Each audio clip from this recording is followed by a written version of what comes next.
Hi friends, welcome to my channel. Hi friends, இன்றைக்கி ஒரு வித்தியாசமான ஒரு ரெசிபி பண்ண போகிறேன்.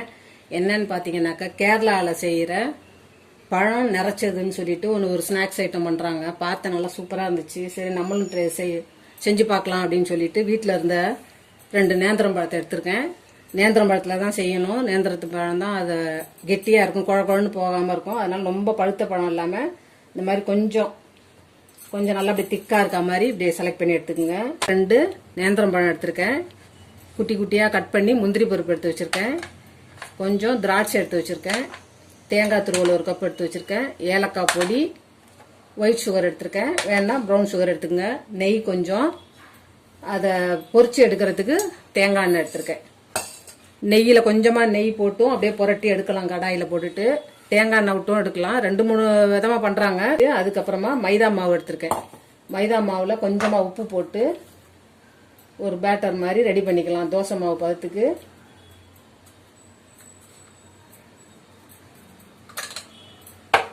உப்பு போட்டிருக்கேன். இதில் கொஞ்சமாக தண்ணி விட்டு அப்படியே கலந்து எடுத்துக்கலாம். ஒரு பேஸ்ட் மாதிரி வச்சுட்டு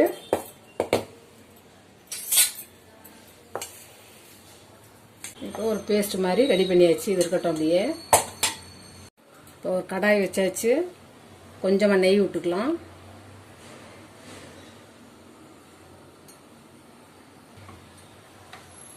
முந்திரி பருப்பு பொடியாக கட் பண்ண போட்டுக்கலாம். அப்படியே இப்போ முந்திரியும் திராட்சையும் போட்டாச்சு. லேசாக அப்படியே வறுத்துக்கலாம். இப்போ அதுலேயே துருவி வச்சிருக்க தேங்காய் போட்டுக்கலாம்.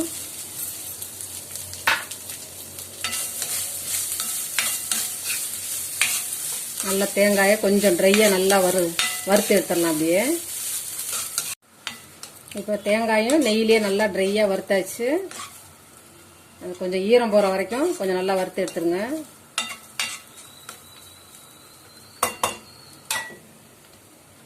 இப்போ ஒயிட் சுகர் போட்டுக்கலாம்.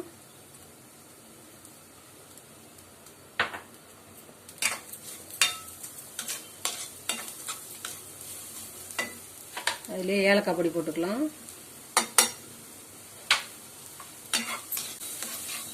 இப்போ வாழைப்பழத்தில் உள்ள ஸ்டஃபிங் பண்ணுறதுக்கு பூரணம் ரெடி ஆயிடுச்சு. ஒரு பவுலில் மாற்றிக்கங்க. ஆறிக்கிட்டு இருக்கட்டும். அப்படியே இப்போ நேந்திரம் பழத்தை ஒரு 3 இடத்துல அப்படியே மேலையும் கீழையும் கொஞ்சம் கேப் விட்டுருங்க.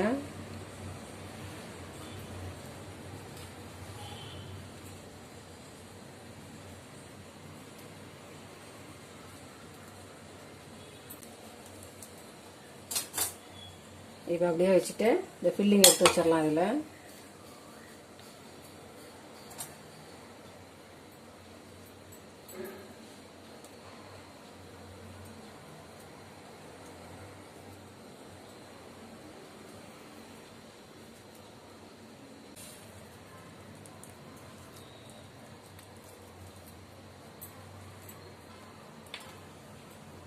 இப்போ பழத்தில் 3 பக்கமும் ஃபுல்லாக அந்த பூரணத்தை வச்சு நல்லா ஸ்டஃப் பண்ணியாச்சு.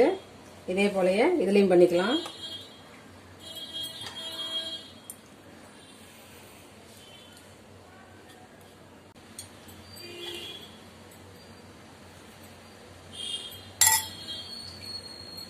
இதே போல் எல்லாத்துலேயும் ரெடி பண்ணிக்கலாம். இப்போ இந்த பழத்தில் மைதா மாவு வச்சு அப்படியே சீல் பண்ணிக்கலாம். ஃபஸ்ட்டு இந்த தோலை மெல்லமாக உரிச்சு எடுத்துடலாம்.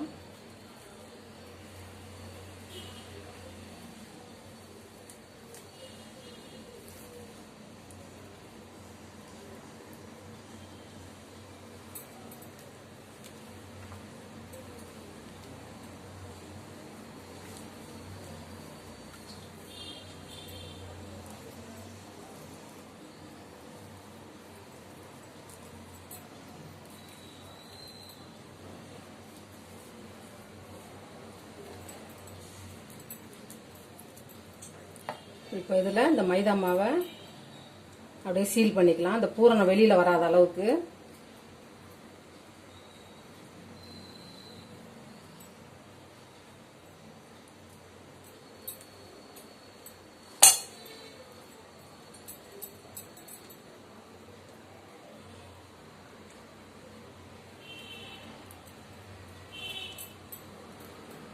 இதே போல் 3 பக்கமும் போட்டுக்கலாம்.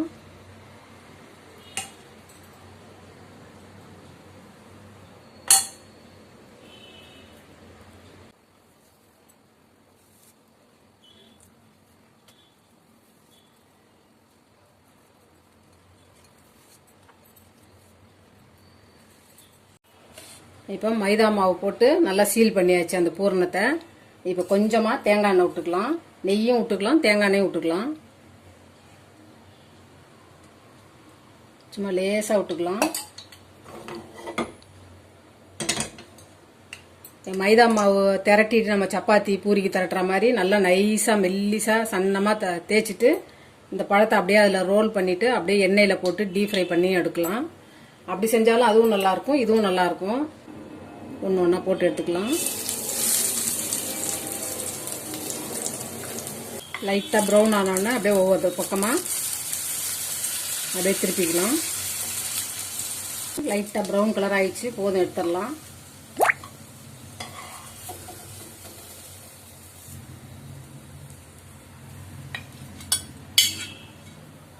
பழம் நிறைச்சது சூப்பராக ரெடி ஆயிடுச்சு. வித்தியாசமாக இன்னொன்று அப்படியே வச்சுக்கலாம். ரெடி ஆயிடுச்சு, அப்படியே எடுத்துக்கலாம்.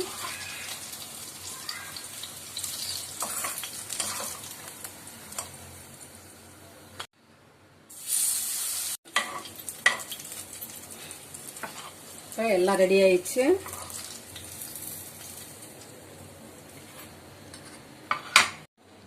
இப்போ கேரளா டிஷ் ஒன்று ஸ்நாக்ஸ் ஐட்டம் மாதிரி ஈவினிங் டீ டைமுக்கு செஞ்சுருக்கேன். பழம் நிறைச்சதுன்னு சொல்லிட்டு மலையாளிங்க செய்கிற ஒரு ஸ்பெஷல் ரெசிபி இது. உள்ளுக்குள்ளே ஃபில்லிங் பண்ணி மேலே அப்படியே மைதா மாவில் கோட்டிங் பண்ணி அப்படியே எண்ணெயில் பொரிச்சு எடுத்திருக்கேன். நல்லா செமையாக இருக்குது. செஞ்சு பாருங்கள், குழந்தைங்களுக்கு வித்தியாசமாக செஞ்சு கொடுங்க. டேஸ்ட்டும் நல்லாயிருக்கும்.